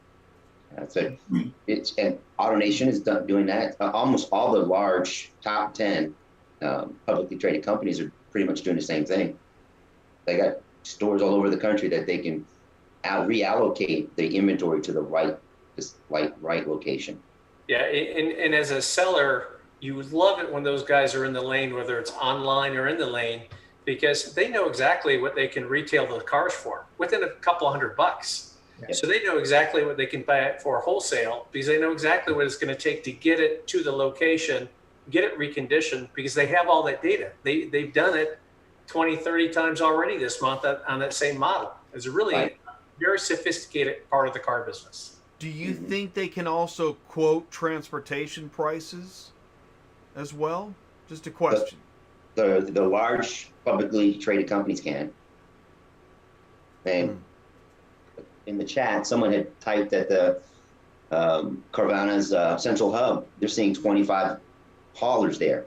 So those guys, they know what the price point is for transportation. No longer just averaging it. All right, they know then. exactly what it is. Well, I like to pause right here because sometimes our audience falls asleep about when we start talking so much about car dealers. And I like to reiterate what's taken place here. This is all really good information that, 20 years ago, if I could have tuned into something like this and learned more about the car dealer, okay? We're talking about the car dealer. When you hear the word consignor, okay, guys, that's basically the dealer, right? Okay, so Dave you used to be, right? Consignor, is that right, Dave? Yeah, so I used to manage all the auction operations for VW and Audi in North America. So, and basically, when you're working for a major financial institution, selling their off-lease and company cars or repossessed cars, you're essentially just like a dealer, only on a bigger scale. But when you look at a dealer, the dealer would always prefer to retail, but if they can't retail, they're going to wholesale. And so the same things are important to them. Care and custody of the vehicle. Don't damage the vehicle. Get it there on time. Get it there as cost effectively as possible. Dealers are just very, very small consignors. I mean, some of the mega dealers are big consignors, and with the publicly held companies, and they're super sophisticated. It's amazing how pinpoint accurate they are in their purchases, and it's not luck. They have. I'm trying to think of the baseball movie where what's the one where Moneyball is Moneyball. Yeah, it's like big car super groups are playing Moneyball, and the smaller guys, you got to figure it out, because otherwise you're at a very big disadvantage. Yeah, that's good. and a consignor, I just want to say, a consignor can also be, besides a dealer, can be that recovery. Right, that the party that's recovering vehicles, the banks, the lenders, that they're posting vehicles at the auction to be sold, and they can also be consignors, right? Yeah, that's and why it could be a small credit union. I mean, there's well over 2,000 consignors in the United States. But if you look at the top consignors, that 200 constitute 80% of the volume. Nice. Yeah, and I like that we're talking about that. Consignor is one of those words that it's like, well, what does that mean? But it's pretty basic. I'm sorry if I stepped over you. Yeah, no, it's just a consignor is simply somebody who's selling a car in a wholesale market. So it could be a retail dealer who's wholesaling out of a car. It could be VW Credit, could be Ford Credit, it could be Element, it could be Hertz, could be Enterprise. Anybody who's selling cars to dealers who are going to retail them as a consignor. Yeah. So the thing is, a carrier, guys, what we're trying to demonstrate, talk about is, this is your customer. So when you talk to me, I'm the guy that says, we can use the load board, but we'll use it later. Okay, I want you to go where you live, and I want you to go talk to your consignor, okay, car dealer. I want you, this is your company that you wanted to start, so I want you to go talk to your car dealers where you live and find out where are they getting their inventory and how are they getting it home, right? What that does is, I call it market research. We used to use this MICC, Mike. It was market, industry, customer, competition. Part of starting any business, I don't care what it is, you're going to need to know who is going to be my customer, who is going to pay me, because I've got this equipment and I've got to pay for it. So and when I get these calls, and everybody knows I ask the same two questions all the time. Can you live 6 months without a check? And who is your customer? Can you live 6 months without a check is up to you guys. All right. That's between you and you. I'm just encouraging you. This is a really cash intensive business and you're going to need money. The next part is who's your customer? Well, that's where we come in. You know, I hear all the time, well, I was just going to get a load board and I was going to get a dispatcher and I was just going to run around in my 1 ton and 3 car. Okay, the life expectancy for you is 3 to maybe 9 months if you're lucky. And I'm not trying to be mean. I'm just telling you the truth. Okay, load boards are okay to maybe use. I tell guys all the time, and they do it. Use that load board to network. Use that load board to book a car to come back to where you live. Now guess who wants to talk to you, right? And the more time you spend understanding the car dealer and the auction, whether that's a virtual, whether that's a physical, the more you understand what we're talking about here, the more successful you'll be. How does that sound? Perfect. Spot on.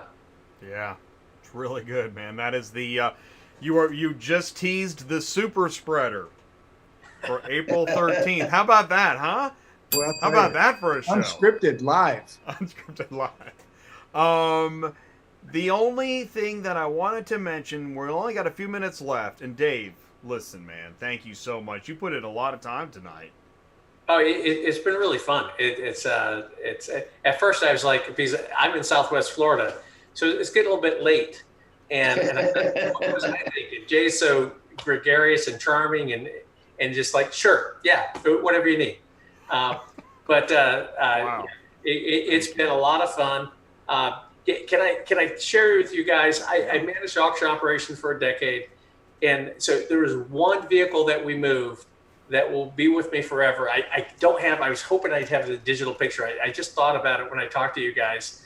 So I got a call from some senior execs and said, look, we have a car in Atlanta we need to secure for a few days, and we need a place to store it safely. I'm like, no problem.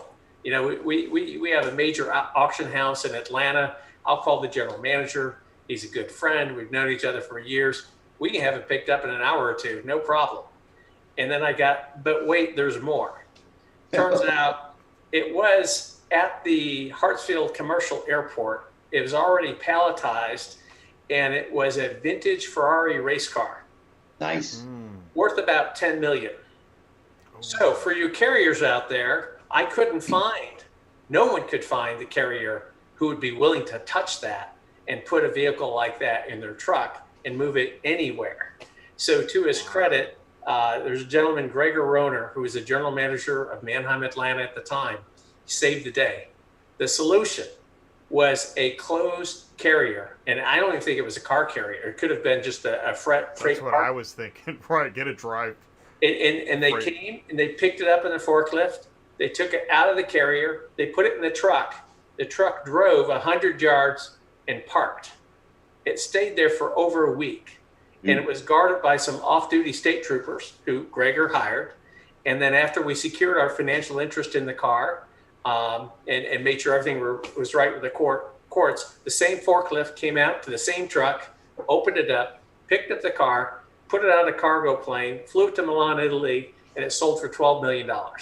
So that was the shortest transportation task that I ever paid for, but the most valuable transportation solution.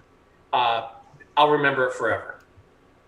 That is amazing. It's a cool story. You know what? It goes back to relationships. You knew somebody and they wanted to help you, and that's what I emphasize nonstop. You work on that relationship. You understand that car dealer. You understand that auction operation guy. And the more you understand what they're doing, the better you'll be able to serve them. Promise. It's a true story. That's true. And you know what? I'm going to clubhouse you one more time, man. I'm telling you. It's all you're doing is like listening to a radio, right? But point being, you listen to these car dealers long enough, you're going to start hearing things, and things are going to start clicking in your head. And it's going to be confirmation bias for Ty, but for you, what it turns into is just unreal knowledge. And you get in these car dealers are really, really amazing people, guys. They really are. And this story right here, that's part of car dealer world. That's what happens when you have these relationships. You figure stuff out, you help that guy, make it work, whatever you got to do. And that's what we really emphasize the most. Okay, sorry. Well, now, and that's actually, I'm going to put an addendum, and that is that everybody knows this. Any veteran in the industry, you're a problem solver. You're not a driver. Yeah. Right. You're a sales rep, number one, because who's your customer? He's a car dealer. What does he do all day? He sells cars. He negotiates. He motivates, right? You come in with a chip on your shoulder and you're down Debbie Downer, you're probably not going to do too well in this environment, right? I mean, these guys got a lot of energy. You know what they talk about all the time? All the time? All these rooms? How to sell a car, right? So, you know, the car dealer, if you understand that's how you get paid. If they sell a car, then they got to go buy another car, and that's how you make money as a carrier, right? Get it? It's basic. It's 101. It's easy. The more you get that, the faster you get, the more you understand. I promise it'll work. Okay. No. Clubhouse. Clubhouse. I knew it was coming up. Clubhouse. iPhone only. They don't have it on Android right now. Right. Ooh, Something to think about. I researched it. It's true. I'm not. We're really, what we're gonna do is we're gonna pause for the night, and I'm just gonna put it out there because I think it's of all the topics we covered many topics actually. In fact, when Michele and I were talking, she said fabric of the BOL and the auction CR, and that's a really interesting topic. That's a big topic. Even bigger than that is the pizza tracker and the car shipping button. That's a whole show. Pizza tracker and car shipping button. Because it's not that it doesn't exist, but to manage the expectations, to get the pricing right, and everything in between is not just a pizza tracker. Right. It's almost like it's almost like an expectations tracker. Yeah. Which Dave, it was really nice to meet you. I look forward to maybe talking to you again. I appreciate you coming on. I really enjoyed this panel. This is a great discussion. And I don't know if it's because I've been trapped in Southwest Florida and not traveling so much, but talking about cars and the car business, I'll tell you what, it is the best. And I appreciate you guys. And thanks for having me as part of this panel, Jay. Yeah, it's a pleasure to meet you, David. Much, Dave. Yeah, we really appreciate you. Thanks, Paul, Dave. thank you so much for your time, of course. You're East Coast as well, so thank you for sticking around late. I really appreciate it. Thank You you, guys Paul. be good. Have a good evening. All right. Okay. Night all. Thanks, guys. All right, and we're letting everybody go, just letting the meeting end, and there it is. Bada bing, bada boom. It's the end of the show. Listen, guys, I really appreciate you tuning in on Tuesday nights live. And once again, I do want to say, I want to thank United Road. I want to thank you for last week and for the Holly.com video ad.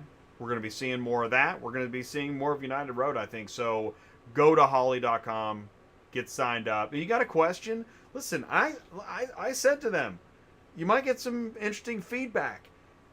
Put it here. Autotransportintel@gmail.com. Put it in the live chat. Put it in the YouTube comments. What's working? Let me know. Thank you, United Road. Thank you, Murphy Auto Transport Services. You looking for a dispatcher? Join us on Thursdays. Watch Dispatching Live. Ask questions. Get crazy information about the load boards, being a carrier, being a broker, being a dispatcher. What an amazing learning opportunity. And to sound off, tell us tell us. What do we need to know? What do we need to talk about?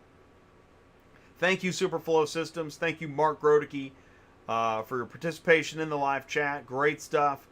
Don't forget, go to dispatchcenter.com/Ask Larry and submit your answers.